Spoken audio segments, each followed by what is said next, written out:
με την κυρία Αθηνά Λινού. Είναι πρόεδρος του Ινστιτούτου Πρόλεψης, ελπίζω να το είπα σωστά. Θα συζητήσουμε γι' αυτό αμέσως τώρα και θα συζητήσουμε για την προσπάθεια που γίνεται σε ό,τι αφορά το πρόγραμμα Ανθρωπισμός στην πράξη. Καλησπέρα κυρία Λινού. Καλησπέρα σας. Συζητούσαμε με τον συνάδελφό μου, τον Δημοσθένη Δούκα, είναι μαζί μας στην κουβέντα. Καλησπέρα σας κύριε Δούκα και Χαίρετε. Την προσπάθεια που γίνεται από το Ινστιτούτο και πόσο σημαντικό είναι το γεγονός ότι φτάνεται και σε ακριτικές περιοχές τούτη τη δύσκολη ώρα που πραγματικά πολλές οικογένειες, πολλά παιδιά, βλέπουμε και τις εικόνες, αντιμετωπίζουν σημαντικά προβλήματα σε ό,τι αφορά και τα βασικά αγαθά, το φαγητό κυρίως. Ακριβώς ο στόχος του προγράμματος διατροφή που υλοποιείται τώρα για 4η χρονιά είναι να μπορέσουμε τουλάχιστον την ώρα που τα παιδιά είναι στο σχολείο να τους παρέχουμε ένα ικανοποιητικό γεύμα ώστε να μπορούν να ανταπεξέλθουν στις ανάγκες τους, τις εκπαιδευτικές, να αγαπήσουν το σχολείο, να μπορούν να αποδίδουν. Και το πρόγραμμα όντως αγγίζει όλη την Ελλάδα, ιδιαίτερα τη Θράκη που σύμφωνα με στοιχεία που έχουμε φαίνεται ότι έχει πιο επιβαρημένες συνθήκες.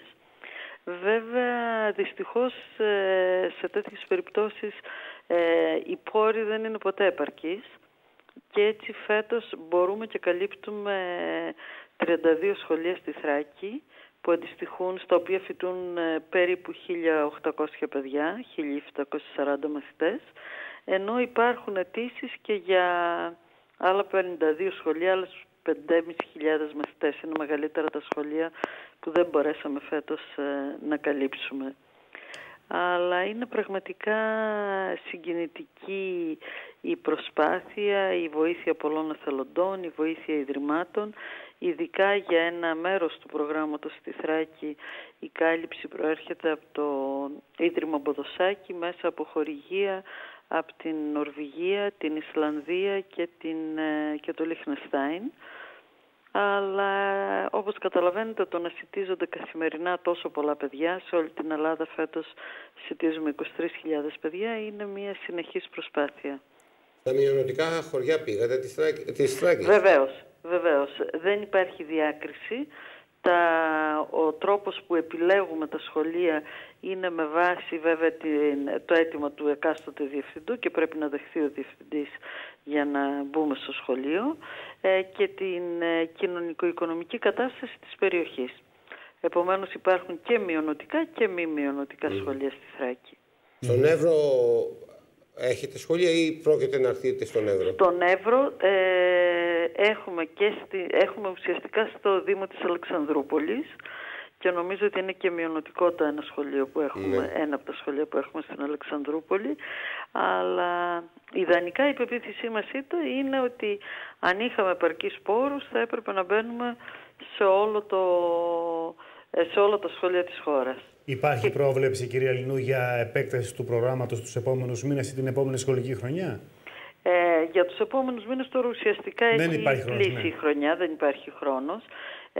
Του χρόνου πασχίζουμε να μπορέσουμε να διατηρήσουμε το πρόγραμμα, γι' αυτό και καταφύγαμε και σε ατομική βοήθεια.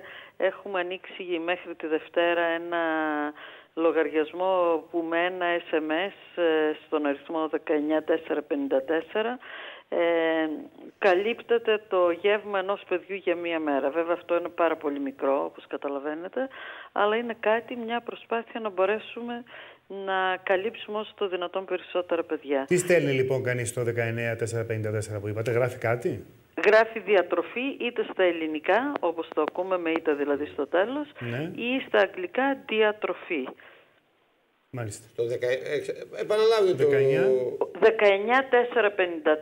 19454 με τη λέξη διατροφή. Ωραία. Ή διατροφή. Και με το 1,2 ευρώ περίπου που θα πάρουμε καλύπτεται το φαγητό ενός παιδιού για μια μέρα. Να βγάλετε ένα ραδιοφωνικό σπότ να δώσετε στο Εθνικό Συμβούλιο Ραδιοτηλεόρασης για δωρεάν μετάδοση, για υποστήριξη. Μακάρι να προλάβουμε, ναι. Θα είχε ενδιαφέρον. Επειδή είμαστε κυρίως επιστημονικός οργανισμός και πρώτη φορά τώρα με την κρίση προσεγγίζουμε αυτό το θέμα, διότι αισθανθήκαμε ότι είναι εντελώς απαραίτητο σε όποιο μετερίζει και να βρίσκεται κανείς να βοηθήσει στα θέματα της κρίσης. Δεν έχουμε και πολλή εμπειρία σε αυτό που λέγεται crowdfunding. Ναι, σωστά. Η αλήθεια είναι πάντως, και ο λόγος που σας το είπα, είναι ότι καθημερινά καταφθάνουν στα ραδιόφωνα και τις τηλεοράσεις τέτοιου είδους διαφημιστικά σπότ από το Εθνικό Συμβούλιο Ραδιοτηλεόρασης που δεν αφορούν τον Εύρο. Ποτέ. Σχεδόν ποτέ. Ελάχιστες περιπτώσεις. Οπότε είναι σας ευχαριστώ που μου το λέτε και θα το δούμε συγκεκριμένα, γιατί σας λέω ότι αυτή τη στιγμή έχουμε, εκτός από τα 1.800 παιδιά που καλύπτουμε φέτος, έχουμε αιτήσεις για άλλα 5.500 παιδιά που θα είναι πάρα πολύ δύσκολο, εκτός και υπάρξει κάποιος δωρητής που συγκεκριμένα ζητήσει να επιλεγεί ο Εύρος. Δεν θα μπορέσουμε να τα καλύψουμε. Θα είμαστε και εμείς στη διάθεσή σας αν χρειαστείτε κάτι στην προσπάθεια αυτή. Να είστε καλά, καλό βράδυ. Σας ευχαριστώ πάρα πολύ.